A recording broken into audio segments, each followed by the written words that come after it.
اوه سیلاب په سوونو کورونه وړي او مړه او زخمیان خدای توبه مې دي چې دا سیلابونه نن سبا څنګه دا کورونه او دا هغه وړي پیګولا که پیګویش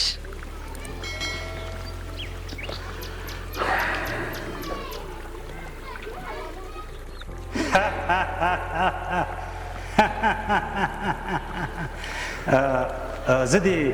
وپېژندلم نه ته څوک یې زه اوبه یم تا رانه ګیلې کولې نو ما ویل راځه چې نن اصلي خبره سره وکړو دا خبره سپینه کړو کومه خبره سپینول غواړې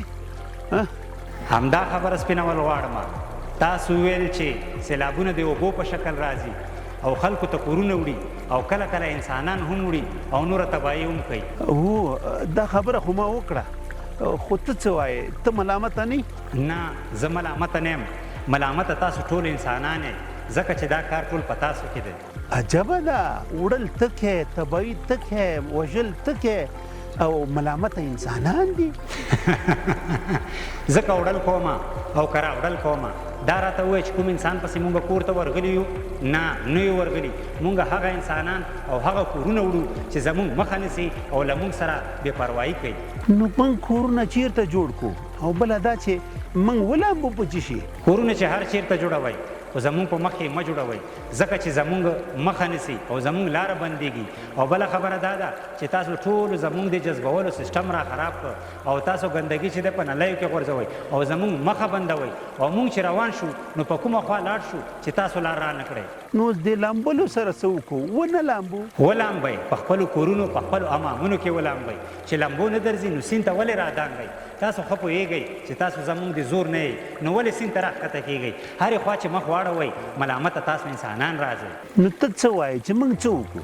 تاسو داسې وکئ چې موږ نه سالمه ګټه پورته کوئ موږ لپاره بندونه جوړ کړئ ونې وکرئ د خوړ او د سیند په مخ کې آبادي مه کوئ لښتیو کې په نلکیو کې ګند مه غورځوئ او بې ځایه ځایه زما استعمال مه کوئ او که موږ دا کارونه ونه کړو نو بیا به څه بیا چې تاسو سره هر څه کېږي ډېر ښه کېږي ته لږ صبر وکړه چې زه ځان نه سیلاب جوړ کړم او تا هم یوسم دا ښه ده چې خوب و که نه اوس بیا زه هم وړی هسې که رښتیا درته ووایم خبرې بدې نه وې خبرې روغې وې ملامته موږ انسانان یو چې د اوبو په سم استعمال نه پوهېږو پولیس د ټولنې خدمتګار